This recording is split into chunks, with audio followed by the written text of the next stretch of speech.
3 মাসের অন্তঃসত্ত্বা তন্দ্রাকে বেধড়ক মার মেরেছে অনির। তন্দ্রার ভুরুর বাম দিক কেটে টুপ টুপ করে রক্ত ঝরছে। কাটা অংশের ওড়না দিয়ে চাপ দিচ্ছে তন্দ্রা। বাম হাত দিয়ে কপাল ধরে ডান হাত দিয়ে ভাত বেড়ে দিচ্ছিল। বাচ্চাটা পেটে আসার পর থেকে কিছুই যেন খেতে পারে না সে। আজ সকাল থেকে একটা দানা পানিও মুখে তুলতে পারেনি।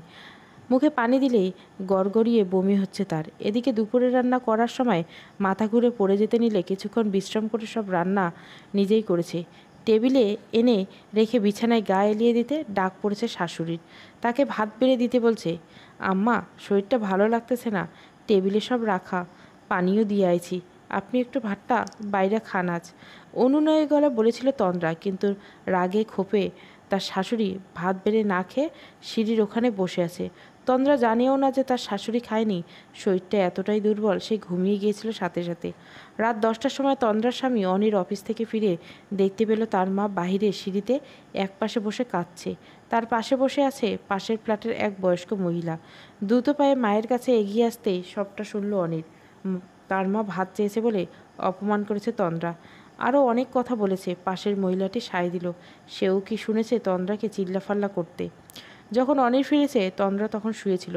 ফিরে আসতে প্রতিদিনের মতো তন্দ্রা অনিরের জন্য 1 গ্লাস পানি নিয়ে গেলে বা হাত দিয়ে অনির সজোরে আঘাত করে তন্দ্রার দিকে। অনিরের হাত লেগে ঘড়িতে লেগে যায় তন্দ্রার চোখের উপরের অংশ। তারপর ইচ্ছে মতো শাসিয়ে অনির ঘরে চলে গেলে তন্দ্রা খাবার গরম করে প্লেট বেড়ে শাশুড়িকে ডাকতে যায়। আয়না বেগম তার কথায় অনড়। সে কিছুতেই তন্দ্রার হাতের খাবার খাবে না। কান্নাকাটি করে একাকার অবস্থা।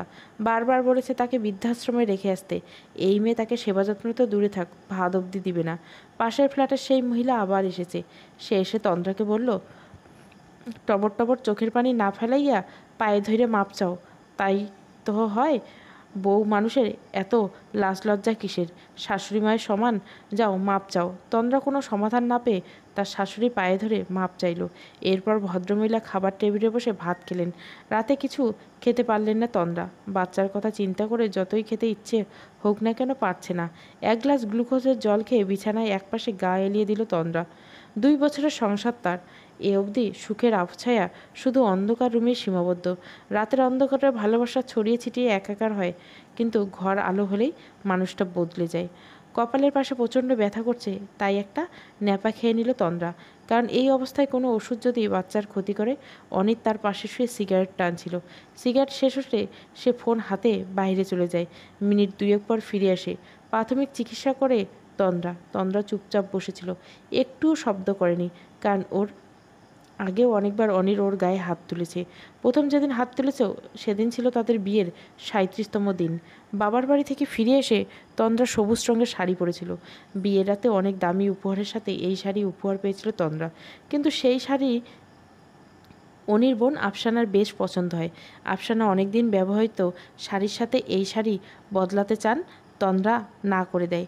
কারণ তার বিয়ের রাতে তার স্বামীর দেওয়া উপহার, সে এটা দিতে চায়নি। ব্যাস, শুরু হয়ে যায় কান্নাকাটি। অনিরের মা বুক চাপড়ে কেঁদে বলেছিল, এই মাইয়া আমার মাইয়াগো ভাত দিবে না, আমি কি কালসা পারলাম, এক্ষুনি এই রূপ, সামনে আমাকেও বাড়ি ছাড়া করব। তন্দ্রা আফসানাকে এই শাড়ি ব্যতীত সকল শাড়ি এনে দিয়েছিল। যেটা পছন্দ হয়েছে ওটা বাদ দিয়ে যা ইচ্ছে নিক, কিন্তু আফসানার ওটাই চাই। অনির এসে সবটা জেনে তন্দ্রার গা থেকে শাড়ি খুলে নিয়ে আফসানাকে দিয়েছিল। তন্দ্রা জিজ্ঞাসা করছিল, কেন নিলে? বিনিময়ে বিয়ে 37 দিনের মাথায় থাপ্পড় মেরেছিল অনিত তন্দ্রাকে। 5 আঙ্গুলের দাগ নিয়ে তন্দ্রা মেনে নিয়েছিল সব, কিন্তু কপালে সব সয় না। অনুভূতিগুলো সবেমাত্র বিধ্বস্ত হতে চলছে। শাড়ির ভাগ দেওয়া যায়, সংসারের ভাগ দেওয়া যায়?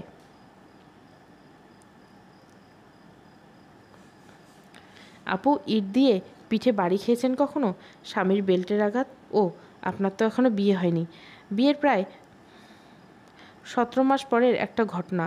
তন্দ্রা বারান্দায় দাঁড়িয়ে আকাশ দেখছিল। সামনের বাসায় এক পিচ্চি মেয়ে। সেই মেয়ে সারাদিন বারান্দায় এসে তন্দ্রাকে ডাকত। তন্দ্রা মাঝে মাঝে বারান্দায় দাঁড়িয়ে মেয়ের সাথে জুড়ে দিত খেজুরে আলাপ। এমন একদিন বৃষ্টি বিকেলে তন্দ্রা মেয়েটার সাথে কথা বলছিল, সাথে বারান্দায় লাগানো টবে পানি দিচ্ছিল। শাশুড়ি মা নতুন মরিচ গাছ এনেছে, সেগুলো লাগাচ্ছিল। আলগোছে ওড়না বাঁধছিল, ঢিলে গেছে, হাতে মার দিয়ে, তাই ওড়না ঠিক করতে পারেনি। বারান্দায় আর কেউ ছিল না, শুধু সামনের ফ্ল্যাটে টুসি। কাজ শেষ করে যখন ফিরে আসবে তখন দেখে তার পিছনে দাঁড়িয়েছে অনির। চোখে মুখে রাগের অভিব্যক্তি ফুটে উঠেছে। তন্দ্রা তাকিয়ে মুচকি হাসতে টান দিয়ে ঘরে নিয়ে এলো। বারান্দা থেকে একটা আস্ত ইট এনে আঘাত করলো তন্দ্রার পিঠে। একবার নয়, দুইবার নয়, পুরো 3 বার। দরজার কাছ থেকে তার ননদ বলছিল, বাইরের মানুষকে বুক দেখায় ঘুরে, এত কুরকুরানি, বিয়ের এই কয়দিনে পরকীয়া শুরু। অনির মা বলল, আজ থেকে বারান্দায় যাওয়া বন্ধ। তাই তো বলি, টুসির লোকে এত কিসের খাতির? আরে সব তো ওর মামার সাথে ফষ্টি নষ্টি করার ধান্দা। কেউ এগিয়ে এসে ধরল না। তন্দ্রা কাটা মুরগির মতো বার দুয়েক শব্দ করে মুখ দিয়ে জ্ঞান হারায়। যখন জ্ঞান ফিরে তখন নিজেকে বিছানায় আবিষ্কার করে। পিছন থেকে তার ফুলেছে অনেকটা, হয়তো হাড় ভেঙেছে। বাবার বাড়িতে কল দিতেও দিল না, কারণ তারা আগেই 2 হাত উপরে তুলেছে। বিয়ের পর স্বামীর সংসারে সব প্রথম শাড়ি নিয়ে ঝামেলা হওয়াতে তন্দ্রা রাগ করে বাবার বাড়ি চলে যায়। তখন তাকে সাপ সাপ জানিয়ে দেওয়া হয়েছিল, এই বাড়িতে আসো, 2-4 দিন থাকো, তবে চলে যাবা। কেউ যেন জিজ্ঞাসা না করতে পারে কয়দিনের জন্য এসেছো, কবে চলে যাবা, এর আগেই চলে যাবা।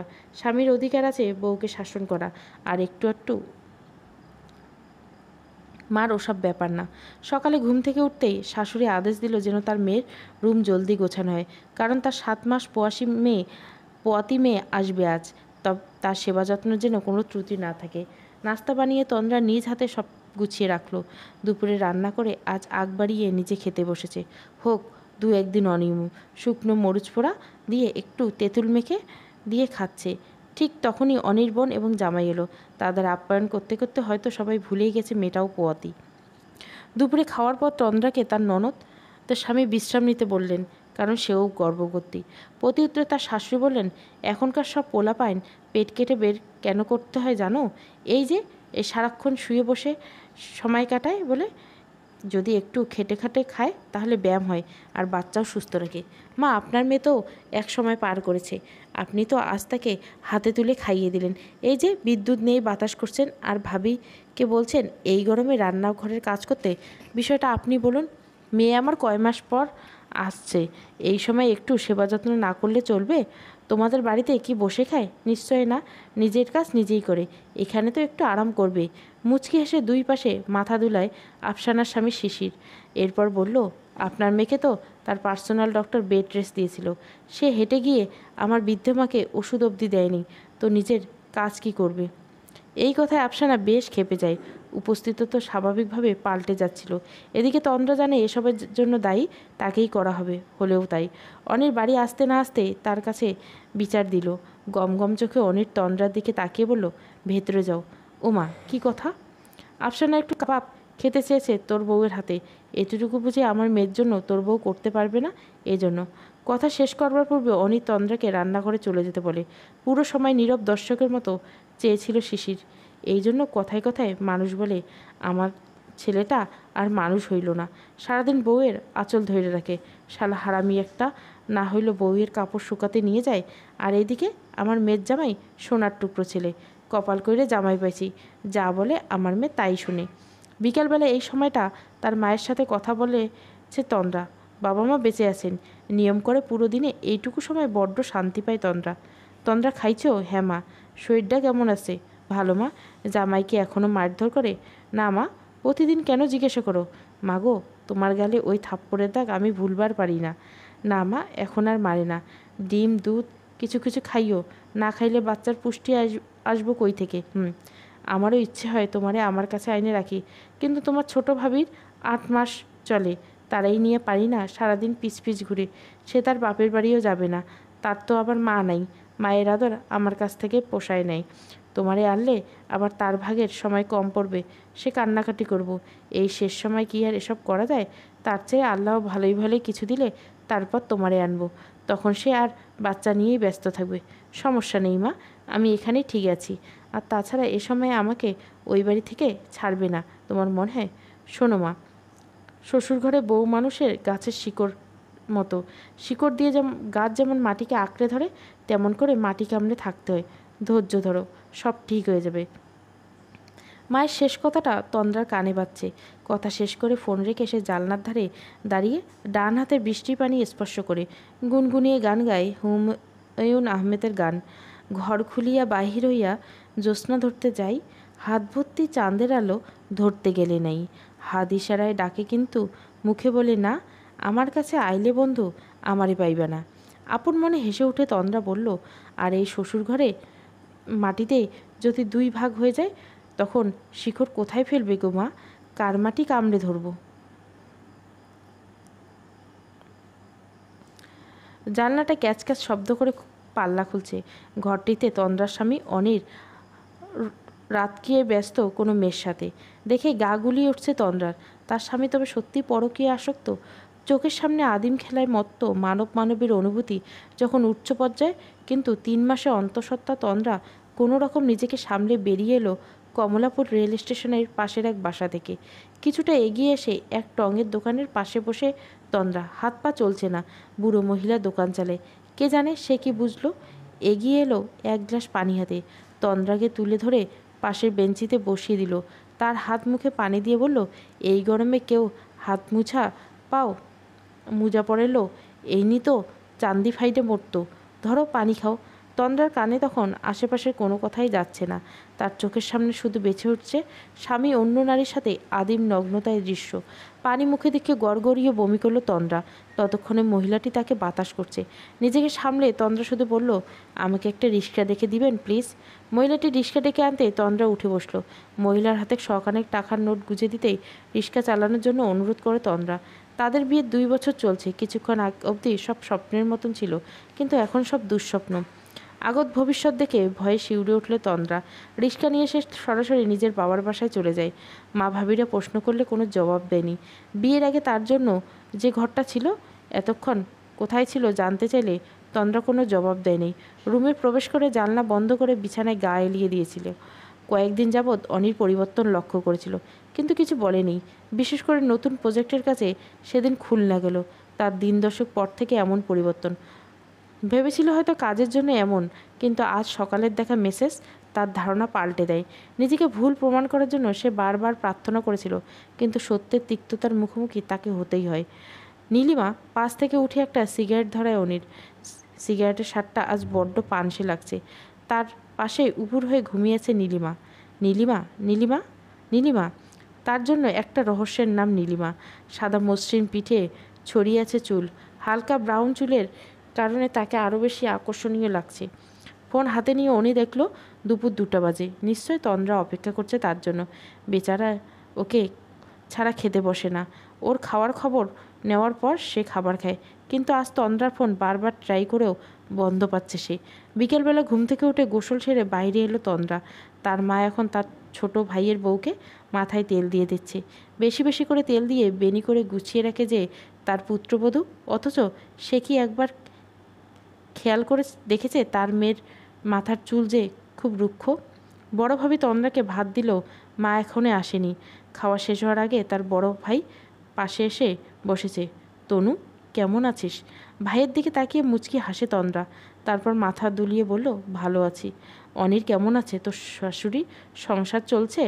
তন্দ্রা একবার ভাবলো সে সব ভাইকে জানাবে, কিন্তু কি একটা ভেবে বলল না, ভালোই চলছে। তাহলে না বলে হুট করে চলে এলি যে? একা একা? আগে বলিসনি তুই আসবি? সব ঠিক আছে তো? খবর না দিয়ে আসা যায় না। বিয়ের পর একবার তুই এভাবে এসেছিলি, মনে আছে? তোর ননদ শাড়ি নিয়ে ঝামেলা করায় অনির মেরেছিল, তাই এসেছিলি। মাঝে একা আসিস নেই, তাই মা আর তোর ভাবি ভাবছে। না, কিছু হয়নি। তন্দ্রা ভাত খাওয়া থামিয়ে দিল। এ বাড়িতে আসার অধিকার তার ফুরিয়ে গেছে। সেই নিজের মনে করে অযাচিত চলে এসেছে। তাকে চুপ থাকতে দেখে তার ভাই বলল, কিছু হলে আমাকে বল বোন, লুকাচ্ছিস না তো? সুখে আসিস তো? ভাইয়ের কথায় 2 চোখ উপচে পানি এসলো, তবু সেদিকে পাত্তা দিল না তন্দ্রা। হাসি মুখে বলে উঠল, এমনি এসেছিলাম ভাই, আমি সুখে আছি। তোমরা চিন্তা করো না আমার জন্য। আমি আর এভাবে আসবো না। আসবি না কেন? আসবি, খাবি, থাকবি নিজের ইচ্ছা মতো। বাড়ি কি আমাদের একার? বড় ভাই চলে যাওয়ার পর তন্দ্রা রান্নাঘরে যাচ্ছিল প্লেট রেখে হাত ধুয়ে, তখনই অনিচ্ছা সত্ত্বেও 2 ভাবির কথা কানে এলো। দেখ ছোট দেখ, তোর জন্য রাখা তরকারি। তন্দ্রা অনেকটা খেয়ে নিল রে। আসবে যে বলে আসবে না? আজ তরকারিটা মজার ছিল, ভেবেছিলাম আবার একটু ভাত খাবো। দেখো না একটু পরপর ক্ষুধা লাগে। আমি রাতে আবার রেঁধে দিব। মাকে বলিস না মন খারাপ করতে, কারণ তার মেয়েও পোয়াতি। ঝগড়াঝাটি করে আসছে নাকি জানি না, তবে ওর ঝগড়ার বাতিক নেই। সহ্যের ক্ষমতা অনেক বেশি। বিয়ের পর একবার এসেছিল ঝগড়াঝাটি করে, এরপর আসে নেই। তন্দ্রা রান্নাঘরে যায় না। কলতলা থেকে প্লেটে হাত মুখ ধুয়ে ঘরে এসে প্লেট গ্লাস জায়গা মতো রাখে। বোরখা হাতে বসে একটু ফ্যানের নিচে। ঠিক সে সময় মা ভাবিরে এলেন। তন্দ্রার সাথে কথা বলছিল। তার মায়ের প্রথম বাক্য ছিল, তুই কি আজকেই চলে যাবি? হাসি মুখ করে তন্দ্রা বলেছিল, এই তো মা, রেডি হচ্ছি, এক্ষুনি বেরোবো। এভাবে এলি কেন? একটা রাত থেকে যা। না মা, আমি বুঝিনি আমি এর সাথে তোমাদের এত ঝামেলা হবে। এরপর বড় ভাবের দিকে তাকিয়ে বলল, আবার তোমার তরকারি রান্নায় ঝামেলা ফেললাম না গো, কষ্ট করে রেঁধে নিও। ভাবিদের বুঝতে সমস্যা হলো না যে তন্দ্রা তাদের কথা শুনেছে। বড় ভাবি তার দুহাত ধরে বলল, ভাই তুমি মন খারাপ করছো? আমি কিন্তু ওভাবে বলি নেই। আমি মন খারাপ করব কেন? তোমরা যা বলেছো ভুল তো বলনি। বাবার বাড়ি থেকে বেরিয়ে এলে তখন আকাশে মেঘ জমেছে। চারিদিকে মানুষ যে যার আপন নিরাপদ স্থানে আপনজনের কাছে যাচ্ছে। তন্দ্রা তখন হাঁটছে এলোমেলোভাবে। সে জানে না কোথায় যাবে, কারণ কিছু মানুষের সব থেকেও তো নেই। দুই পরিবার থাকতেও তাদের কোনো ঘর নেই, আপনজন নেই। তাদের ভাসতে হয় কচুরিপানার মতো। পানির টানে এক স্থান থেকে অন্য স্থান। স্থায়িত্ব হয় কবরের মাটি। তন্দ্রা এলোমেলো পদক্ষেপগুলো এগিয়ে যাচ্ছে তার অনিশ্চিত ভবিষ্যতের দিকে। যাও, ক্ষমা করলাম আবার। তুমি আবার অভিমানের যোগ্য নও। ভালোবেসেছিলাম তোমায়, তুমি আমায় ঘৃণার যোগ্য নও। যাও, প্রতিজ্ঞা করলাম এক ফোঁটা কাঁদবো না। যতই অনুরোধ করো আমি আর ফিরবো না। আমি তো ভুলেই গেছি তুমি কোনোদিন আর ফিরবে না। তোমার খেলনা ছিলাম, এখন ভেঙে গেছি। আজ হয়তো অন্য খেলায় মাতবে, তবে মনে করিয়ে দেওয়াই ভালো, খেলনা নই, রানী আমি। ভালোবাসার কালিতে লেখা প্রেম কাহিনী আমি। হ্যাঁ, আমি ভেবেছিলাম পুরো, তবে এখন এক টুকরো জমাবো। তুমি এবার দেখে নাও কি দারুণ হ্যাপি এন্ডিং বানাবো। ড্রেসিং টেবিলের সামনে বসে চোখে কাজল দিচ্ছিল নীলিমা। হাতের কাজল নিয়ে আয়নার দিকে তাকিয়ে অভিষেকের কথাগুলো বলল। অনির তখন সবেমাত্র গোসল ছেড়েছে। তোয়ালে পাশে রেখে বিস্ময় দৃষ্টিতে তাকিয়েছে অনির। এত অভিমান কেন? পাশে রাখা নিউজ পেপার হাতে নিয়ে বলল, দেখো মানুষ কতটা জানোয়ার হলে এসব করতে পারে। ঘরে বউ বাচ্চা রেখে পরকীয়া করে বেড়াচ্ছে, আবার বউ প্রতিবাদ করাতে তার সামনে বাচ্চাটিকে মেরে ফেলছে কেন জানো? কথাগুলো বলে নীলিমা পাশ থেকে উঠে যায় অনির। বেড সাইডের টেবিলের উপর একটা সিগারেটের প্যাকেট উঠিয়ে একটা সিগারেট মুখে পুরো অনির জিজ্ঞাসা করলো, কেন? তখন ধপ করে লাইটার জ্বলে উঠল। সিগারেটের প্রথম টান দিয়ে একরাশ ধোঁয়া ছড়িয়ে নিল সে। কারণ বউ বলেছিল তার সংসারে মায়া নেই, মাত্র ছেলের জন্য সংসারে পড়ে থাকে। তাই স্বামী সন্তানকে তার সামনে মেরে ফেলে মেয়েটাকে বেঁধে। ভাবা যায় এসব? ভাবা যায়, কারণ বিষে সব সম্ভব। প্রণয়ের বিষ গোখরে বিষের মতো জ্বালাময়। এ বিষ তোমাকে না দিবে বাঁচতে, না দিবে মরতে। ভালো বললে তো। এখন বলো আমরা বিয়ে করছি কবে? খুব দ্রুত। টলটলে পায়ে হাঁটছিল তন্দ্রা। বাড়ি থেকে অনেকটা দূরে চলে এসেছে। পিছনে রয়ে গেল তার শৈশব, কৈশোর, সদ্য পা দেওয়া যৌবনের স্মৃতি। কোথায় যাবে সে? স্বামীর সংসার ফিরলে অসম্মান, বাবার ঘরে অতিথি মাত্র। আমি তাকে বারবার প্রশ্ন করছি, ব্যর্থ জীবনের তপস্যা থেকে মৃত্যুকে বরণ করা কি শ্রেয় না? বৃষ্টি থেকে বাঁচতে পাশের একটা প্রাইভেট হাসপাতালে আশ্রয় নিল। ওয়েটিং রুমে তখন অনেকে। ক্লান্ত শরীরে মাথা নিচু করে ছিল তন্দ্রা। পাশে থাকা এক ভদ্রমহিলার কোলে থাকা বছরখানেক বাচ্চা তার দিকে হাত বাড়িয়ে টানছে, মুখটা দিয়ে শব্দ করছে, বা বা বা। তন্দ্রা চোখ মেলে তাকায়। হঠাৎ মনে হলো তাকে অনিরের কাছে ফিরতে হবে, তার সন্তানের জন্য। কিন্তু এই দৃশ্য ভেসে ওঠে মানসপটে, বিষিয়ে দেয় তন্দ্রার মন। কি করবে সে? তার কি করার আছে? যখন শুরুর দিকে সম্পর্ক ছিন্ন করতে চেয়েছিল, তখন সবাই বলল, একা তো রাখা যাবে না, বিয়ে দিতে হবে। পরের জন্য যে ভালো হবে তার গ্যারান্টি কি? তার শক্তি হয়ে কেউ নেই। বিয়ের পর বন্ধ হয়েছে লেখাপড়া, না আছে কোনো চাকরি বা সামান্য টাকা পয়সা। কোথায় যাবে সে? নিজ ভিতরে থাকা ছোট্ট হৃদস্পন্দন জন্য তাকে বাঁচতে হবে। দাঁতে দাঁত চেপে উঠে দাঁড়ায় তন্দ্রা। ফিরে আসে স্বামীর বাড়িতে। বাড়ি ফিরে এসে দেখে অনির বসে আছে ঘরে। তাকে কিছু না বলে ওয়াশরুমে চলে যায় তন্দ্রা। ফিরে আসতেই দেখে অনির দুটো বার্গার নিয়ে এসে বসে আছে। পাশে থাকা ব্যাগের লোগো বলে দিচ্ছে আজ অনির বেশ খরচ করেছে। সেদিকে ভ্রুক্ষেপে তন্দ্রা। রাতের খাবার বসাতে যাচ্ছিল, তখন অনির তার হাত ধরে বলল, রাতে খাবার বানাতে হবে না, আমি নিয়ে এসেছি, এটা তোমার জন্য, এসো বসো। তন্দ্রা হাত ছাড়িয়ে নিয়ে বলল, তার ক্ষুধা নেই। তবে অনির নাছোড়বান্দা। একটু মুখে দিতেই বমির কথা বলে বাহিরে এসে ফেলে দিল। আজ থেকে সে শুধু বাঁচবে, বেঁচে থাকার জন্যই বাঁচবে। অনিরের থেকে, এই সংসার থেকে নিজেকে গুটিয়ে নেবে। দেখতে দেখতে কেটে গেল প্রায় 1 মাস। তন্দ্রার পেট কিছুটা ফুলেছে। সময় পেলে সে নিজের পেটের হাত রেখে বসে থাকে। একদিন বিকেলে ভ্যাপসা গরমে ঘুমিয়েছিল তন্দ্রা। অনির বাড়ি নেই। আফসানা কেমন করে যেন পা পিছলে পড়ে যাচ্ছিল। মেয়ের এমন অবস্থা দেখে অশ্রাব্য গালি দিচ্ছিল তন্দ্রার শাশুড়ি। দোষ তন্দ্রার, সে কেন ঠিকমতো পরিষ্কার করেনি। ক্লান্ত তন্দ্রা স্তব্ধ পায়ে এগিয়ে গেল পরিষ্কার করতে। সে রাতে তার শাশুড়ি বলল, ঘরে কোথাও বিড়ালের পটি করছে, গন্ধে থাকা যাচ্ছে না। তন্দ্রার জন্য দ্রুত পরিষ্কার করে দেয়। খাটের নিচে বিড়ালছানা পটি করছে, তা সরিয়ে পরিষ্কার সম্ভব না। তন্দ্রা যখন নিরুপায় হয়ে খাটের পাশে ধাক্কা দিল, তখনই তার পেটে চিনচিন ব্যথা উঠছিল। পরিষ্কার করে ঘরে ফিরে এলো, তখন খেয়াল করলো তার 2 পা বেয়ে গড়িয়ে পড়ছে এক সূক্ষ্ম রক্তের স্রোত। তন্দ্রা হঠাৎ মনে হলো, বাচ্চাটা টিকবে তো।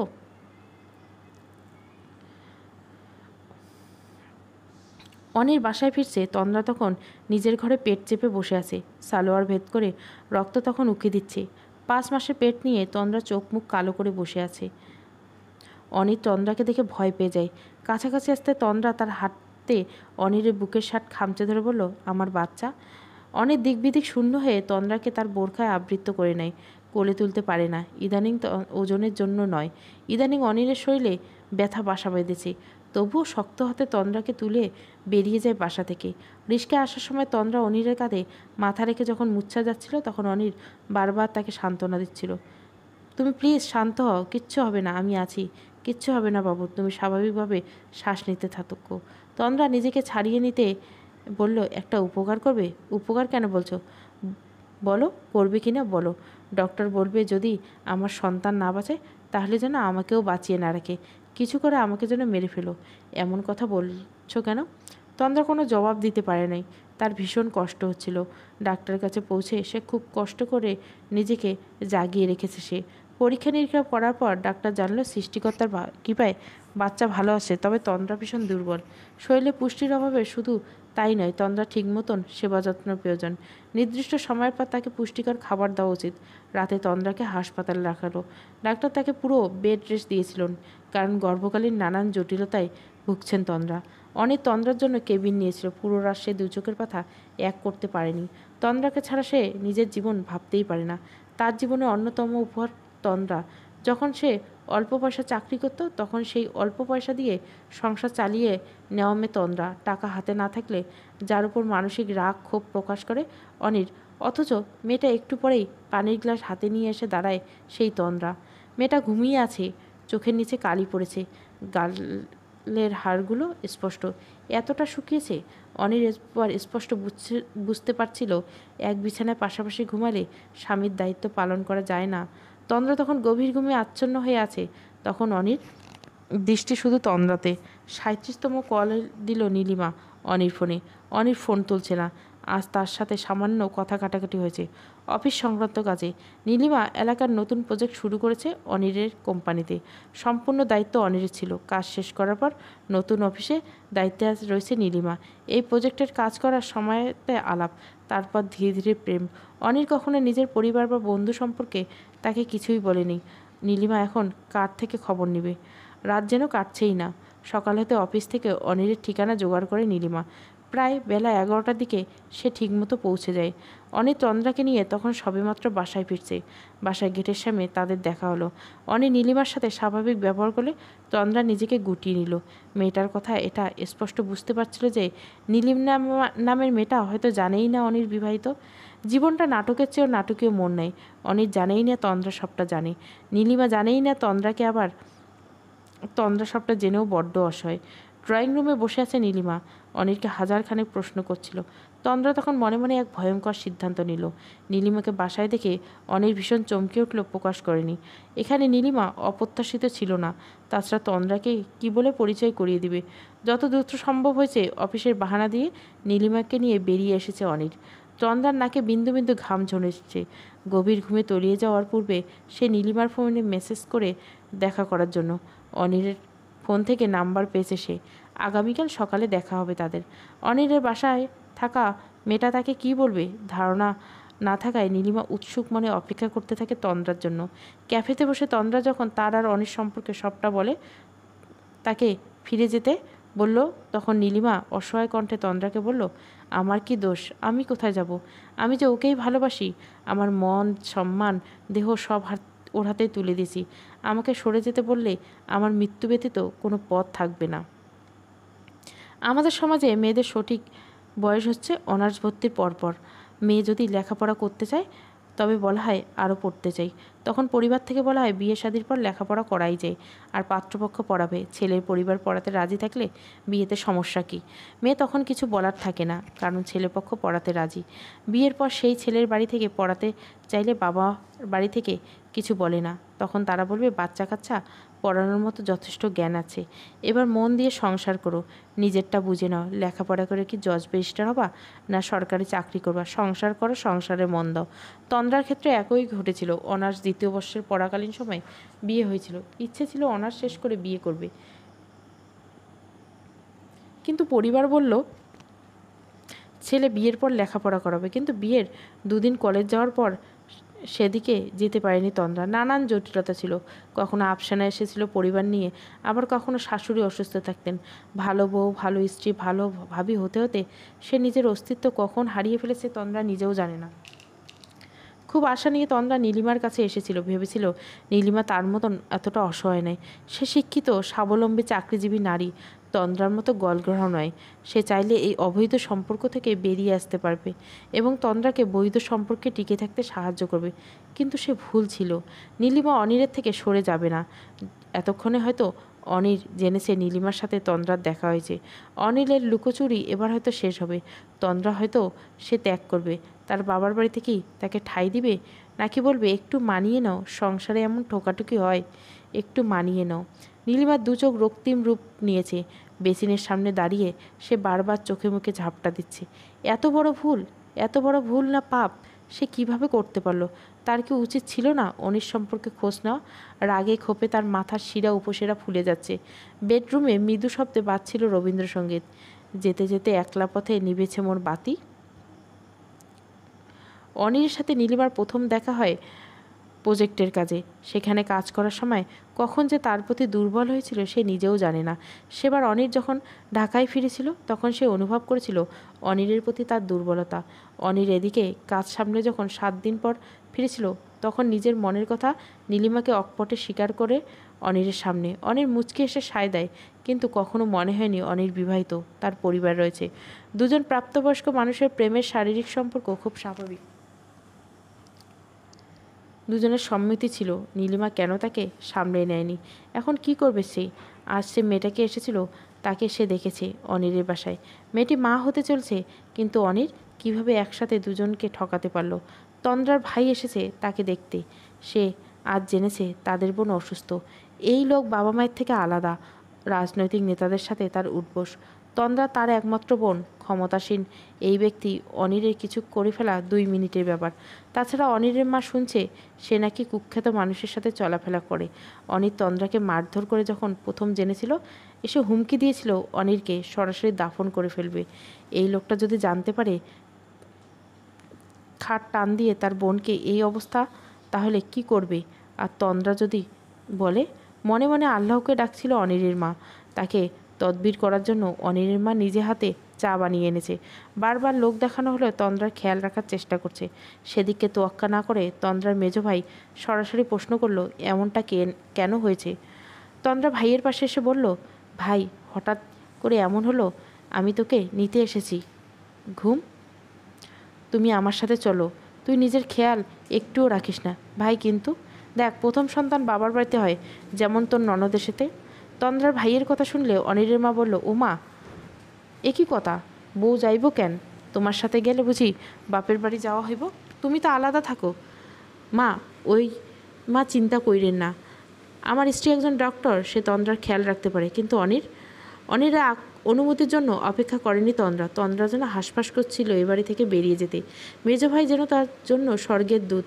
সে বিনা বাক্য ব্যয় করে চলে গেল তার মেজো ভাইয়ের সাথে। অনেকদিন পর যেন প্রাণ খুলে শ্বাস নিল তন্দ্রা। সে সবটা জানাবে তার মেজো ভাইকে, কারণ সে বেরোতে চায় এই মরিচিকের সম্পর্ক থেকে। তোমারে আমি বলছি, আমি কথা বলবো কিন্তু ফেলবো, মিলাই নিও। তুমি যদি আমার পোলার নামে তোমার ভাইয়ের ঠেন কিছু কইছো, তাহলে তোমার পেটের বাচ্চা বাঁচবো না, এই আমি কইয়া দিলাম। আমি কিন্তু মা, আমার মুখের উপর বের হওয়ার আগে আল্লাহ পাকের দরবারে কবুল হইব। কথা শেষ করে অনিরের মা ফোনটা কেটে দিল। অপর পাশে তন্দ্রা ফোন কানে ধরে বসে রইল। তার শাশুড়ি কল করে সরাসরি অভিশাপ দিচ্ছে। সে যদি অনিরের কথা কিছু তার ভাইয়ের কাছে বলে, তবে তার পেটের বাচ্চা বাঁচবে না। তন্দ্রা দুফোঁটা ঢোক গিলল। এমনিতে ডাক্তার বলেছে তার বাচ্চাটা দুর্বল। সে নিজের মনকে বারবার বোঝাতে চেষ্টা করেছিল যে ওসব কুসংস্কার, কারো কথায় কিছু হয় না, নিশ্চয় আল্লাহ তাআলা সকল কিছু ভালো করবেন। কিন্তু তার অবচেতন মন বারবার তাকে ইঙ্গিত করেছিল সত্যি অভিশাপ লেগে যায়। ভাইয়ের বাসায় তন্দ্রা এসেছে প্রায় ঘণ্টাখানেক। তার মেজ ভাবি পেশায় একজন ডক্টর, তাই ভাই ব্যবসা করেছে। বাসায় এসে তাকে দেখে জড়িয়ে ধরে বলল, তুই আসিস না কেন রে? তোর ভাই কি শুধু আমার দায়িত্ব? আমি বুঝি তোদের নই? তন্দ্রা কি বলবে বুঝে উঠতে পারছে না। তার প্রচণ্ড গা গুলাচ্ছে, মাথা ঝিম ধরে আসে। নবনীতা বুঝতে পারে তন্দ্রার শরীর খারাপ। সে ধমকে উঠে তন্দ্রাকে ফ্রেশ হতে পাঠিয়ে দেয়। নিজে চলেছে রান্নাঘরে। তার স্বামীকে কল দিয়ে ফ্রেশ দেখে আম নিয়ে আসতে বলল। কথা বলতে বলতে লেবুর শরবত নিয়ে এলো। তন্দ্রা তখন বিছানায় সবেমাত্র গা এলিয়েছে। তন্দ্রার মুখ দেখে নবনীতা অনেক কিছু বুঝতে পারলো, তবু মুখ ফুটে কিছুই বলল না। কারণ এমনিতে তার শাশুড়ি তাকে খুব একটা পছন্দ করে না। এই বিষয়ে কথা বললে হয়তো তিনি বলবেন নবনীতা নিজে কান পড়া দিয়ে তার মেয়ের সংসার ভাঙছে। তন্দ্রা ঘণ্টা 2 ঘুমিয়ে উঠে গোসল সেরে বাইরে বেরিয়ে এলো। বেশ ঝরঝরে লাগছে নিজেকে। রান্নাঘর থেকে টুংটাং শব্দ আসছে। পুরো ঘর জুড়ে তখন পাকা আমের গন্ধে ভরে আসছে। রান্নায় ব্যস্ত নবনীতা। সে তন্দ্রার জন্য নিমেষে রান্না করছে, যেমন কাঁচকলার ভর্তা, ইলিশ মাছের দো পেঁয়াজা এবং সাদা ভাত। তন্দ্রা রান্নাঘরের একটা চেয়ারে বসে বলল, এত আইটেম, আমাকে ডাক দিলেই পারতে, আমি সাহায্য করতাম। ডাক দিতাম না, দুজনে না হয় একজনের হতো। এখনও সমস্যা ছিল না, আমি পারি, নিজের সংসার সবই পারে। তন্দ্রা অস্ফুট স্বরে বলে উঠল, সংসার? নবনীতা বুঝতে পারে, টিস্যুতে হাত মুছে এসে বলল, তুমি চাইলে আমাকে বলতে পারো, চিন্তা করো না, সব ঠিক হয়ে যাবে। চন্দ্রা কিছু না বলে শুধু শক্ত হাতে জড়িয়ে ধরল নবনীতার হাত। অনিরের মা বেশ কয়েকবার ফোন করে ছেলেকে পেলেন না ফোনে। বারবার তার নাম্বার ব্যস্ত দেখাচ্ছে। এদিকে তার মেয়ে খাই অবস্থা। কিছুক্ষণ পূর্বে তো ভাত খেলো, আবার তার ক্ষুধা লেগেছে। কই মা, কিছু রেঁধেছ কি? এখন কি রান্ধনের টাইম? আমি তাহলে কি খাবো? আমার ক্ষুধা লাগছে তো। তন্দ্রার ভাই দেখ মেলা ফলন্তি আনছে, মিষ্টি আনছে। দুপুরে তো দই দিয়া ভাত খাইলাম, এখন ঝাল কিছু বানাই দাও। আমি এখন ঝাল কি বানামো? কাবাব বানাও, নইলে চটপটি। আমি বাতের বেশি এতক্ষণ খাড়ায় থাকতে পারুম না, তুই বরং নিজে কিছু রাইন্দায় খা। মায়ের কথায় তেলে বেগুনে জ্বলে উঠেছে আফসানা। সামান্য খাবারের জন্য তাকে বসে থাকতে হবে? যদি নিজে রান্না করে খেতে হয় তো বাপের ঘরে কেন এসেছে? রাগে গজগজ করতে বেরিয়ে গেল সে। এদিকে অনির্মা দুপুরে ভাত ঘুম কামাই করে ছুটলেন রান্নাঘরে মেয়ের জন্য খাবার বানাতে। তন্দ্রার অনুপস্থিতি সে হাড়ে মর্যায় টের পাচ্ছে। নীলিমা বসে আছে অনিরের মুখোমুখি। চোখ মুখ ফুলে গেছে মেয়েটার। ফর্সা তির্যক নাক, মুখে লালচে আভাস। তার দিকে তাকিয়ে দীর্ঘশ্বাস ছাড়ল অনির। কেন এমন করলেন? কি করেছি? প্রেমের অভিনয়? অভিনয় তো করিনি। আপনার স্ত্রী আছে, সে সন্তান সম্ভবা, জানি। তাহলে আমার সাথে কি আমাকে আপনার রক্ষিতা হিসেবে রাখতে চাইছেন? এমন কিছু বলিনি। হেয়ালি বাদ দেন, বলবেন আপনি কি চাইছেন? আছে সাহস আমাকে স্বীকৃতি দেওয়ার? কেন থাকবে না? তবে আপনার স্ত্রী। আমার থেকে স্বীকৃতি পেতে হলে আপনাকে আমার প্রথম স্ত্রীকে মেনে নিতে হবে। আমি রাজি। এই ছিল এই তন্দ্রার বাস্তব জীবনের কাহিনী। কারণ নীলিমা সব জেনে সংসার করার জন্য এসেছিল। এরপর থেকে শুরু হবে গল্প। আমি নিজভাবে এগিয়ে নিয়ে যাব তন্দ্রার গল্পন কাহিনী। অনেক ফিরছে বেশ রাত করে, তখন প্রায় 9:30। ফেরার সময় বাজার থেকে কিনে আনছে আম্রপল্লী আম, তন্দ্রার প্রিয় আম। আজ তাকে নীলিমার কথা বলতে হবে। অবশ্য সে সবটা জেনেছে। তন্দ্রা সে ভালোবাসে এবং এটাও সে অস্বীকার করতে পারবে না। সে তন্দ্রাকে ছাড়া অসহায়। নীলিমার প্রতি দুর্বলতা অস্বাভাবিক কিছু না। নীলিমা যখন চাইছে তাকে স্ত্রীর পরিচয় দিতে, তবে এজন্য যদি তাকে তন্দ্রাকে ছাড়তে হয়, না, সে তন্দ্রাকে ছাড়বে না। নীলিমা শুধুমাত্র সাময়িক আবেগে ভেসে যাওয়া ক্ষণিকের উল্লাস, তন্দ্রা তার তৃপ্তি। সে ভুল করেছে, সে সব সময় বুঝতে পারছে, অথচ সময়ের চোরাবালিতে আটকে গেছে। বাসায় ফিরে যখন জ্ঞান জানতে পারে তন্দ্রা নেই, তখন চুপচাপ বসেছিল অনির। ইচ্ছে করছে নীলিমাকে সব বলে দিতে, তার থেকে মুক্তি নিতে, কিন্তু সম্ভব নয়। অনেক দেরি হয়ে গেছে। ছেলের এমন অবস্থা দেখে অনিরের মা তাকে জিজ্ঞাসা করলো, কি হয়েছে? অনির ধীরে ধীরে সবটা বলতে লাগলো। অনিরের মা সব কথা শুনে মুখ ফ্যাকাশে বসে রইল। তার মা, তিনি তন্দ্রাকে পছন্দ করেন না এমন নয়, তবুও তার ছেলে এত বড় একটা কাজ সে মেনে নিতে পারল না। তার অবচেতন মন প্রার্থনা করতে লাগলো তন্দ্রা ভুল করে হলেও যেন তার ভাইকে বলে দেয়, সবটা বলে দেয়, আর কখনো যেন ফিরে না আসে এই ঘরে। সতীনের সংসারের জ্বালা সে বড় জ্বালা, তন্দ্রা সইতে পারবে না। ভাইয়ের সাথে আম খাওয়ার পাল্লা দিচ্ছে চন্দ্রা। একের পর এক দুই ভাই বোনে খেয়ে চলছে। তাদের প্রতিযোগিতায় রেফারি হয়েছে নবনীতা। দেখা যাক কে কত খেতে পারে। একে একে 10টা আম তন্দ্রা খাওয়ার পর নবনীতা তার স্বামীকে ইশারা করে। তন্দ্রার ভাই বিষয়টা বুঝতে পেরে বড়সড় ঢেকুর তুলতে বলে, আর পাচ্ছি না আম, ডান। না ভাই, এমনি বললে হবে না। ছোটনার বাড়িতে আমরা ঝুড়ি ঝুড়ি আম খেতাম, আর মাত্র 10টা আমে। তখন আমরা ছোট ছিলাম, এখন আমাদের খাওয়ার চাহিদা বেড়েছে। আচ্ছা তুই দিতেছিস, বল কী চাই? দিবে তো? দিব। যা চাইবো দিতে হবে না, করতে পারবে তো? তুই যা চাইবে তাই, বল কী চাই। আমি কিছু বলতে চাই, কিন্তু তুমি কোনো রিয়াক্ট করবে না, আমার কসম। কি হয়েছে? সব ঠিক আছে? নবনীতা ততক্ষণে হাত পরিষ্কার করার জন্য পানি, টিস্যু পেপার নিয়ে এসেছে। স্বামীর হাত থেকে ফোন সরিয়ে নিল সে। কিছুটা আন্দাজ করতে পারছে তন্দ্রা কি বলতে চায়। তন্দ্রা নিজের মাথায় তার ভাইয়ের হাত রেখে বলল, কথা দিচ্ছ? এবার বল, যা বলবি সব বল। এর আগে বল, তুই সুখে আছিস তো? ভাইয়ের প্রশ্নে তন্দ্রা হাসে। উৎসুক দৃষ্টিতে আশেপাশের পরিবেশ দেখছিল। তার ভাইয়ের এই ফ্ল্যাটে বিলাসবহুল সব পণ্য আছে, হাত বাড়ালেই সব। তেমন কোনো শারীরিক পরিশ্রমের প্রয়োজন নেই। তবে কি সুখ টাকা দিয়ে কেনা যায়? যদি এসবের সুখ পাওয়া যেত, তবে তার ভাইকে বলে সব সুখ চলে আসবে। আসতে বাধ্য, কিন্তু আফসোস, টাকা দিয়ে সুখ কেনা যায় না। সুখ হচ্ছে আত্মতৃপ্তির বিষয়, তাই সুখ টাকা দিয়ে কেনা যায় না। তন্দ্রাকে অন্যমনস্ক দেখে তার ভাই তার কাছে এসে জিজ্ঞাসা করছে, এবার চিন্তা হচ্ছে? প্লিজ ঘুম, বল কি হয়েছে? ভাই তুমি আমাকে ঘুম ডাকো কেন? সে অনেক কথা, প্রতিবার কাটিয়ে নাও, এবার তো বলো। আমার যখন 10 বছর বয়স, আমার এক ভয়ের জন্ম হয়। আমি ঘুমাতে পারতাম না, আর ঘুমালে স্বপ্নে দেখতাম পাহাড় থেকে পড়ে যাচ্ছি সাপের মুখে। দিন দিন আমার অসুখ বাড়তে লাগলো। বাবা কবিরাজ, ডাক্তার দেখালে লাভ হতো না। পরবর্তী মাসে তোর জন্ম। তোর জন্মের 7 দিনের দিন মা গোসল করাতে নিয়ে গেলেন।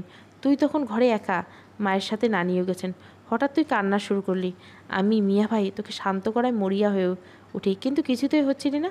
তারপর কেন যেন বুকে নিলাম। তুই শান্ত মেয়ের মতো চুপচাপ ছিলি।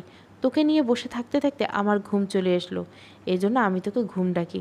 তোকে বুকে নিয়ে ঘুমালে আমার লাগতো না। তোর মুখ দেখলে ক্লান্তি উবে যায়। আমার জন্য প্রশান্তির অন্য নাম তন্দ্রা। আমার ঘুম বাবু। বাড়ি ফিরবি না? মা তো নবকে মানা করেছে, ও চাকরি পছন্দ করে না। ও মেডিকেল কলেজে পড়ার সময় কত কাহিনী করে ওকে পেয়েছি। আমার জন্য ওর ঘর ছুটলো, বাবা মা সবাই পর হলো। আমি কি করে ওর পরিচয় কেড়ে নেব? আমার পরিচয় কি? আমি কি করব? এবার তন্দ্রার ভাই নড়ে চড়ে বসলো। নবনীতা এসে তন্দ্রার পাশে বসেছে। তন্দ্রা 2 হাত দুজনের হাত আবদ্ধ করে বলতে লাগলো সব কথা। পেটে বাঁ পাশে তখন চিনচিন করছে, তবুও অসহায় সে বলে চলছে এক অসহায় জীবনের গল্প।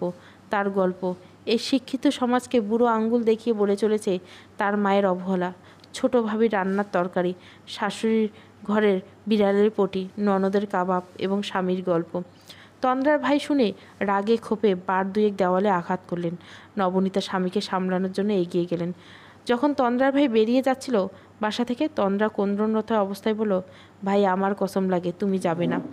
নবনীতা 2 ভাই বোনকে নিয়ে যেন মাঝ সমুদ্রে পড়েছে। অঝরে কেঁদে যাচ্ছে তার স্বামী।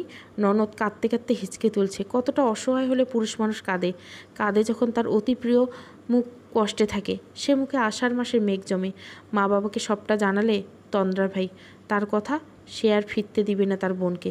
কিন্তু অপর পাশ থেকে জবাব এলো না। তালাক দিলে বাচ্চাসহ কেউ ওকে বিয়ে করবে না, আর এরপরের জন্য যে ভালো হবে তার গ্যারান্টি কী? ঘণ্টাখানেক সময় হয়েছে। অনির কল দিয়ে যাচ্ছে তন্দ্রাকে। তন্দ্রা ফোন তো হচ্ছে, কিন্তু কল রিসিভ করছে না তন্দ্রা। পরপর 17টা সিগারেট শেষ করে ঘরে ফিরে এলো অনির। রাত জাগার অভ্যেস নেই। কাজ করার সুবাদে সে খুব একটা জাগে না। অনিরের তেষ্টা পেয়েছে, তন্দ্রার তেষ্টা, তাই রাত 12টার দিকে বেরিয়ে এলো বাসা থেকে। রাত তখন 12:47। ইমার্জেন্সি কল এসেছিল হাসপাতাল থেকে। নবনীতাকে নিয়ে তখন তার স্বামী রওনা দেয় হাসপাতালের উদ্দেশ্যে। ফিরে এলো তখন রাত 3:30। ফিরে এসে দেখতে পেল অনির তখন তাদের বাড়ির গেটের সামনে অপেক্ষা করছে। অনিরকে দেখে রেগে যায় তন্দ্রার ভাই। এত রাতে বাড়ির সামনে তামাশা হবে? তাই নবনীতা তার স্বামীকে নিয়ে জোর করে বাসায় ঢুকে এবং অনিরকে আসতে বলে। অনির বাসায় ঢুকে নবনীতাকে জিজ্ঞাসা করে তন্দ্রা কোথায়। নবনীতা হাতের ইশারায় দেখিয়ে দেয় তন্দ্রার সামনের রুমে। ঘরের বাতি বন্ধ। স্লাইডিং ডোর বন্ধ করে অনির ঘরের বাতি জ্বেলে দিল। তন্দ্রা গভীর ঘুমে আচ্ছন্ন। ওয়াশরুম থেকে ফ্রেশ হয়ে এসে অনির তন্দ্রার পাশে বসতে তন্দ্রা জেগে উঠল। ঘরের বাতি ততক্ষণে বন্ধ হয়েছে। তন্দ্রা উঠে বসতে অনির গা এলিয়ে দিয়ে বলল, আমাকে না বলে আসার মানে কি? তন্দ্রা নিশ্চুপ ছিল। ঘুমের কারণে তার কেমন ঘোর লাগছে। মনে হচ্ছে ঘুমাতে পারলেই তার শান্তি। কি হলো, কিছু জিজ্ঞাসা করছি? তন্দ্রার এখনও মনে হচ্ছে সে ঘুমিয়ে আছে। যা হচ্ছে সব স্বপ্ন। পাশের ঘরে তার ভাই রয়েছেন। সে আর যাই হোক অনিরকে এই বাড়িতে আসতে দিবে না। বিছানা হাতড়াতে ফোন খোঁজ করছে তন্দ্রা। বালিশের নিচে পেয়ে হলো। ফোন দেখতে পেল সময় তখন ভোর 4:02। সে শুধু চিন্তা করলো ঘুমের ঘরে সে জল্পনা কল্পনায় ডুবে যাচ্ছে না তো। তাই আবারও বালিশে মাথা রেখে তলিয়ে গেল ঘুমের সমুদ্রে। ধীরে ধীরে তার অনুভব হতে লাগলো অনিরের শরীরের সেই পরিচিত গন্ধ। যেন অনির জড়িয়ে আছে তার সবটা জুড়ে। অপর পাশে ঘরে অস্থিরভাবে পায়চারি করছে তন্দ্রার ভাই। ইচ্ছে করছে এক্ষুনি অনিরকে ঘাড় ধাক্কা দিয়ে বের করে দিতে, কিন্তু নবনীতার জন্য পারছে না। ফ্রেশ হয়ে নবনীতা যখন ঘুমের প্রস্তুতি নিচ্ছিল, কারণ সে রাত বিরাতে ঘরের মাঝে অশান্তি চায় না, অন্তত তন্দ্রার কথা চিন্তা করে হলেও না। সকালবেলা তন্দ্রা ঘুম থেকে জেগে অনিরকে নিজের পাশে দেখে কিছুটা অবাক হলেও পরবর্তী কয়েক সেকেন্ড সময় বুঝতে পারে রাতে তবে অনির ছিল। তন্দ্রা জেগে ওঠার পর অনিরের ঘুম ভেঙেছে। সময় তখন সকাল 9:30। বিছানার পাশের সাইডে টেবিলের উপর অনবরত বেজেই চলছে। স্ক্রিনে ভেসে উঠছে নীলিমার নাম। তন্দ্রা উঠে অনিরকে ডাক দেয়। হাতের ফোন দিয়ে বেরিয়ে যায় ঘর থেকে। গতকাল রাতে তার বাসায় ছোটা কাজ করে সেই মেয়ে কল দিয়ে বলেছে অনির নীলিমাকে বিয়ে করবে শীঘ্রই। তন্দ্রার ভাই তার ভাইকে সবটা জানিয়েছে, কারণ তার সংসার থেকে তাকে মুক্তি দেওয়াই হবে। কিন্তু তার প্রয়োজন একটা সাহায্যের।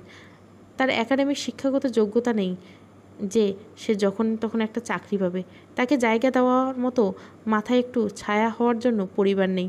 তার প্রয়োজন একটু শান্তির। মনের কথাগুলো কারো কাছে বলতে পারে। সে পেরেছে, তার কাছে এটাই অনেক। এরপর নিয়তি যেখানে নিয়ে যাবে সে যাবে। আমি তন্দ্রাকে নিয়ে যেতে এসেছি। অনিরের কথায় কটমট চোখে তাকায় তন্দ্রার ভাই। ও যাবে না।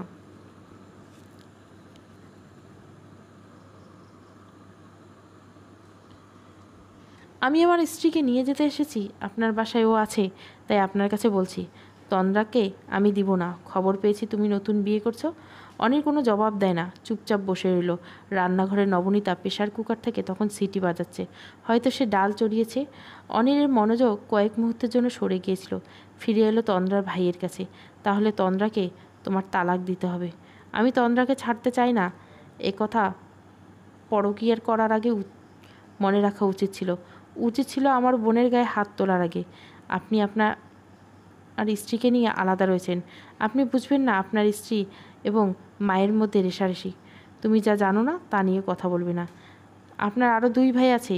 আমি মায়ের এক ছেলে। আমার মাকে অন্য কারো ঘাড়ে গোছানোর সুযোগ আমার নেই। সারাদিন পর অফিস থেকে ফিরে এসে দেখি সামান্য তরকারিতে হলুদ বেশি হয় আমার স্ত্রীর সাথে মায়ের মনোমালিন্য, এবং আমার মা রাগ করে বাসা থেকে চলে যাবে। তখন আপনি রাগ কার উপর দেখাবেন? দিন শেষে আমরাও মানুষ। মেয়েরা সারাদিন ঘরের কাজ করে, আমরা সারাদিন বাইরে থাকি। আমি বলছি না তাদের কোনো চিন্তা নেই, তবে পুরুষ মানুষের শান্তি এই বাড়িতে নিজ নারীতে। অথচ ঘরে ফিরে যদি প্রতিদিন ক্যাচ ক্যাচ লেগেই থাকে আর বাসার সবার মুখ ভার থাকে, তবে কতদিন মেনে যাওয়া যায়? আমি মানছি রাগ বেশি হলে তন্দ্রাকে আঘাত করি, কিন্তু নিজেও শান্তি পাই না। তখন নিজেকে কাজে ডুবিয়ে রাখি। ঘরে শান্তি না থাকলে বাইরে খুঁজি। অনিলের কথায় তাচ্ছিল্যের হাসি হাসে তন্দ্রা। এরপর বলল, পরকীয়া তবে শান্তি না। এটা আমার ভুল। আমি ভুল করছি, এটা আমি স্বীকার করছি। আজ এক নারীতে 2 দিন পর অন্য নারীতে মত্ত হবে। কথা দিচ্ছি তন্দ্রাকে ফিরিয়ে দিন, আগলে রাখবো। আমার ভুল শুধরে নিব। ওই মেয়েকে বিয়ে করে নাও, আমার বোনকে তালাক দিবে, এটাই শেষ কথা। আমি তালাক দেবো কেন? তন্দ্রা আমার সাথেই থাকবে। ও যাবে না, এই অবস্থায় কোনোভাবে না। তন্দ্রার সাথে কথা বলবো, সে অধিকার আছে? আছে বলে চাইছি। বলুন কি করলে তন্দ্রাকে ফিরিয়ে দিবেন? যদি বলি নীলিমাকে ছাড়তে হবে, তোমাকে গ্যারান্টি দিতে হবে আমার বোনকে সুখে রাখবে, যা চাইছেন তাই হবে। আমি তবুও তন্দ্রাকে ছাড়ব না। গ্যারান্টি হিসেবে আমার সকল স্থাবর ও অস্থাবর সম্পদের অধিকার তন্দ্রা হবে, আর আমি নীলিমাকে আমার জীবন থেকে সরিয়ে দেব। অনির শেষ কথার পূর্বে তার ফোনে মেসেজ এলো নীলিমার ফোন থেকে। অনির, গত 2বার আমি পিরিয়ডের ড্রেস মিস করছি। আমি সম্ভবত মা হতে চলেছি। গাইনি বিভাগের সামনে বসে অনবরত দুলছে নীলিমা, মনে মনে শুধু আল্লাহকে ডাকছে। অবচেতন মন বারবার বলছে, অনির বলেছে তন্দ্রা মেনে নিলে তাকে সম্মান দিবে, বিয়ে করবে। যদি তন্দ্রা মেনে না নেয়, সম্মতি না দেয়, তাহলে কে তার সন্তানের পরিচয় দিবে? বাবার আদর পাবে, তার সন্তান বাবার আদর ভাগ হয়ে যাবে। অনির ইচ্ছে হলেই কাছে পাবে না তার সন্তান। গভীর চিন্তায় মগ্ন নীলিমা এখন বুঝতে পারছে না তন্দ্রার পরিস্থিতি। নিজেকে আজ তন্দ্রার জায়গায় পেয়ে তার উপলব্ধি হচ্ছে তন্দ্রা বিগত কয়েকটা মাস কতটা যন্ত্রণা সহ্য করেছে। আপু, আপনি তো শিক্ষিত, চাকরি করেন, আপনাদের বিয়ে হয়নি, কিন্তু আমার সন্তানের কথা চিন্তা করে অন্তত আমার স্বামীকে আমায় দিয়ে দিন। সেদিন তন্দ্রা আকুতি ভরা টলটলে দৃষ্টি বারবার ভেসে উঠছে নীলিমার মানসপটে। অনির কখন এসেছে সেদিকে কোনো খেয়াল ছিল না নীলিমার। সিরিয়ালের ডাক পড়তে উঠে দাঁড়ায়। পাশে অনিরকে দেখে তার কোনো ভাবান্তর নেই। স্ত্রী বিশেষজ্ঞ রিপোর্ট দেখে জানালেন রিপোর্ট নেগেটিভ এসেছে। কথাটা শুনে নীলিমা যেন প্রাণ ফিরে পেল। ডক্টরের চেম্বার থেকে বেরিয়ে রাস্তায় দাঁড়ায় নীলিমা। পুরোটা সময় অনিরের সাথে কোনো কথা বলেনি। রিক্সা ডেকে রিক্সায় উঠে নীলিমা রিক্সাওয়ালাকে বলল কিছুক্ষণ দাঁড়াতে। অনির তার থেকে কিছুটা দূরে ছিল। কাছাকাছি আসতে নীলিমা বলল, আপনি আমার জীবনের সেই সুখের মুহূর্ত, যা আমি ভুলে যেতে চাইলেও পারবো না। তবে আমাকে ভুলতে হবে, কারণ অনির নামক বিষাক্ত অনুভূতি থেকে আমার মুক্তি চাই। অন্তত আর কোনো মেয়ের সাথে এমন করবেন না। তন্দ্রা ভালো মেয়ে, তাকে ভালোবাসতে শিখুন। আমাদের গন্তব্য এক হতে পারে না, তাই আমাকে মাফ করবেন। আমাদের জীবন বড়ই অদ্ভুত। আমরা যখন যা চাই তাই পাই না, অথচ আমাদের আপন পাওয়া সন্তুষ্ট থাকা প্রয়োজন। আজ অনিল নীলিমাকে আটকে রাখেনি, কারণ তার মনে এখন শুধু তন্দ্রাকে ফিরে পাওয়ার ইচ্ছা। একটা ভয় নিরাশা ঘিরে ধরেছে তাকে। সে ভেবেছিল আর যাই হোক তন্দ্রা তাকে ছাড়বে না, কিন্তু সে ভুল প্রমাণিত হলো। নিজের সকল সম্পত্তি ও অধিকার তন্দ্রাকে দেওয়ার পরেও সে ফিরেনি। তন্দ্রা এসব কিছু চায়নি, সে চায় ভাইয়ের কাছে আছে। তন্দ্রার 8 মাস চলছে। তন্দ্রা আরেকটু কঠিন হৃদয়ের অধিকারী সেদিন হলো, যেদিন সে জানতে পারল সে কন্যা সন্তান জন্ম দিতে চলছে। অনিলের মা এসে তন্দ্রার সাথে কথা বলেছে তন্দ্রা তার সাথে কোনো খারাপ ব্যবহার করেনি, তবুও সে ফিরে যাবে না কিনা এই বিষয়ে কিছু বলেনি। স্বামীর সংসার ফিরবে না বলে নবনীতা কম কথা শোনায় নেই তন্দ্রার মা। তার ধারণা নবনীতা তাকে কান পাড়া দিয়েছে এসব করার জন্য। তন্দ্রা সবসময় মনমরা হয়ে থাকতো, তাই তার ভাই তার জন্য কাদামাটি এনে দিত, কারণ তন্দ্রা ছোটোবেলায় অভ্যাস ছিল মাটি দিয়ে জিনিসপত্র বানার। এদিকে বিকেলে নবনীতা বাসায় ছিল না, তাই তখন বাহিরে বাসার কাজের মহিলা বাচ্চা মেয়ের জন্য ছোট্ট কাপে চায়ের কাপ বানিয়েছিল তন্দ্রা। নবনীতা ফিরে সেই মাটির কাপ জোড়া দেখে অবাক চোখে তাকিয়েছিল সে। পরদিন প্রয়োজনীয় জিনিসপত্র কিনে আনে নবনীতা। তার সর্বক্ষণের সঙ্গী কাজের মহিলা 7 বছরের ছেলেটা। তন্দ্রা সকল কাজে সাহায্যও করে। 2 দিনের মধ্যে তারা তৈরি করে ফেলে 1 সেট মাটির চায়ের কাপ। পুরো 450 টাকা সেই চায়ের কাপ সেট কিনে নেয় নবনীতা এবং উপহার দেয় তার এক কলিগকে। মাত্র কয়েকদিনের মাঝে বেশ কয়েকটা অর্ডার পায় সে। শখের বশে করা কাজ আজ তার পরিচয় হতে চলেছে, কিন্তু ভারী পেট নিয়ে সমস্যা হয়, কষ্ট লাগে, ক্লান্ত লাগে, তবু সে প্রকাশ করে না। নবনীতা বুঝে যে যত্নের কমতি রাখছে না, তবু তন্দ্রার একাকিত্ব যে একান্ত ব্যক্তিগত। তার ভাই পুরো সকাল তন্দ্রার কাজে সাহায্য করে, আর পুরো বিকেল তন্দ্রা নিয়ম করে বিশ্রাম হাঁটতে যাওয়ার রুটিন। রাস্তায় নেমে সে অনিরকে খোঁজে। অবচেতন মন বারবার চায় সে আসুক, বারবার আসুক, এসে ভেঙে চূর্ণ বিচূর্ণ করুক আমায়, অথচ অনিরের দেখা পায় না। অনির থাকে তার আশেপাশে থাকে, কখনো তার ভাইয়ের বাসার গেটের সামনে, কখনো বা পার্কের চন্দ্রপ্রভা গাছের আড়ালে। দেখতে দেখতে দিন ঘনিয়ে গেল। তন্দ্রা জন্ম দিল এক কন্যা সন্তানের। সেদিন হাসপাতালে কেউ ছিল না তন্দ্রার পরিবার, কারণ যে মেয়ে স্বামীর মাপ চাওয়া পর তার সাথে থাকবে না, বেলেল্যাপনা করবে, তার সাথে কোনো সম্পর্ক রাখা যায় না। তবে তন্দ্রার ননদ, জামাই, শাশুড়ি, নবনীতা এবং তার ভাই ছিল। অনিলের কোলে তার জন্মানো কন্যা। সে 2 চোখ ভরে তাকে দেখছে। অনিলের চোখ থেকে টুপটুপ পানি পড়ছে। তন্দ্রার এক মন বলছে মাপ করে দে অনিলকে। সে তো ভুল বুঝতে পেরেছে, কিন্তু পরক্ষণে মনে পড়ে যায় বস্তির ঘরে নীলিমার সাথে তাকে দেখার সেই দৃশ্য। সে জানে না তার নিয়তি কি আছে, তার কি করা উচিত, তবে সে সম্মানের সাথে বাঁচতে চায়। তার মেয়েকে সকল সুখ দিতে চায়, কিন্তু নিজের আত্মসম্মানের বিনিময়ে নয়। তন্দ্রা মনে মনে প্রতিজ্ঞা করে, আর এক চুল ছাড় নয়, মানুষের মতো বাঁচবে।